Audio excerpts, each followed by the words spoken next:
নমস্কার বন্ধুরা, আমি প্রিয়াঙ্কা। আজকে আমি বানাবো চিংড়ি মাছ দিয়ে কুমড়ো পুঁই শাকের ঘন্ট। তো চলুন বন্ধুরা, উপকরণগুলো দেখে নিই।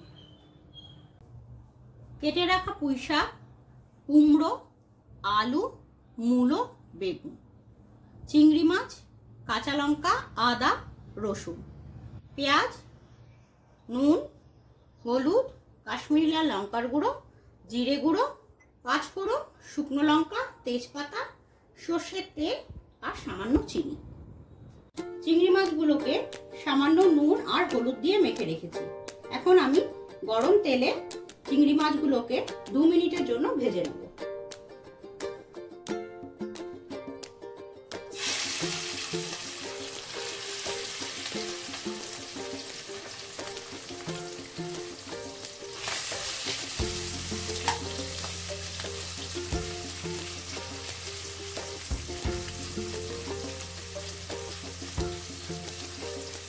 চিংড়ি মাছ হালকা ভাজা হয়ে গেছে, এখন একটা পাত্রে তুলে নেব।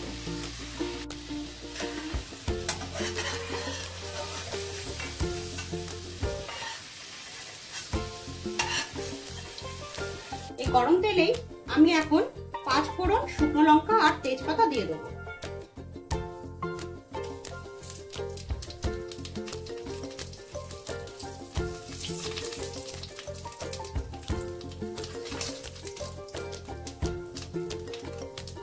এখন এতে একটা কুচনো পেঁয়াজ দিয়ে দেব।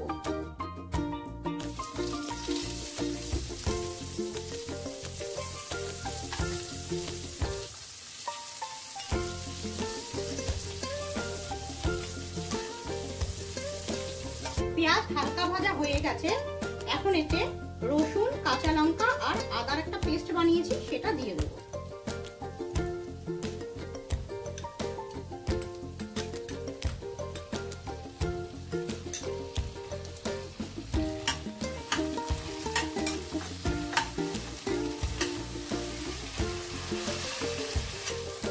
এবার এতে নুন,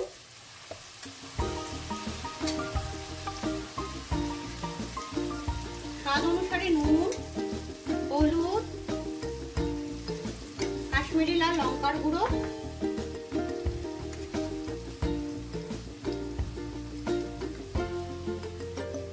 আর সামান্য জিরে গুঁড়ো দিয়ে খুব ভালো করে মিশিয়ে নেব।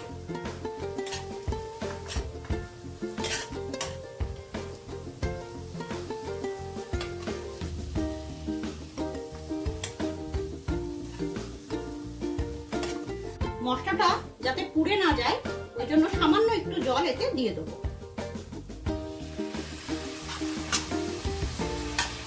এবার মশলাটাকে খুব ভালো করে কষিয়ে নিতে হবে।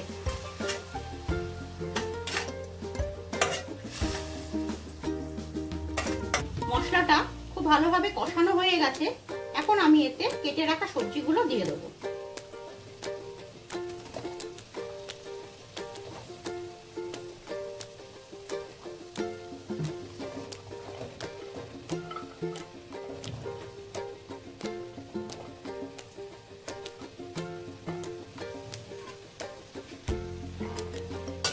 এখন সবজিগুলোকে খুব ভালো করে ভেজে নেব। এবার কেটে রাখা বেগুনগুলো দিয়ে দেব।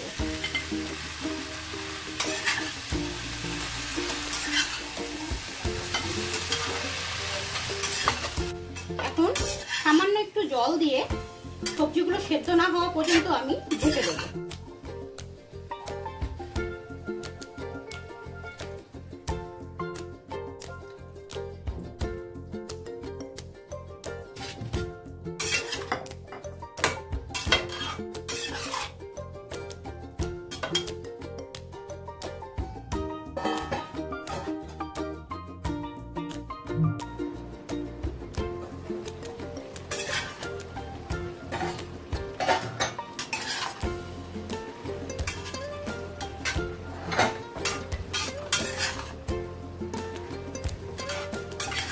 সবজিগুলো হালকা সেদ্ধ হয়ে গেছে, এখন কেটে রাখা পুঁই শাকগুলো দিয়ে দেবো।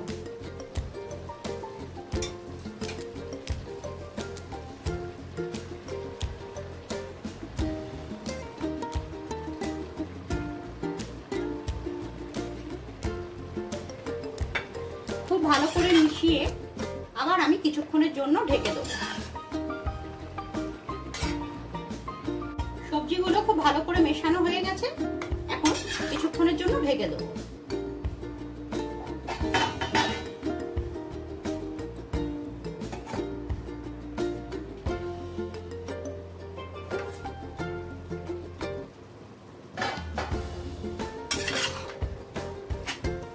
সবজিগুলো খুব ভালোভাবে সেদ্ধ হয়ে গেছে, এখন আমি এতে ভাজা চিংড়িগুলো দিয়ে দেবো।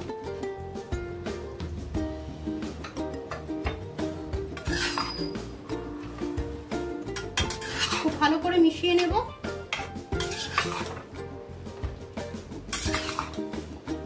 এবার এতে সামান্য চিনি দেব।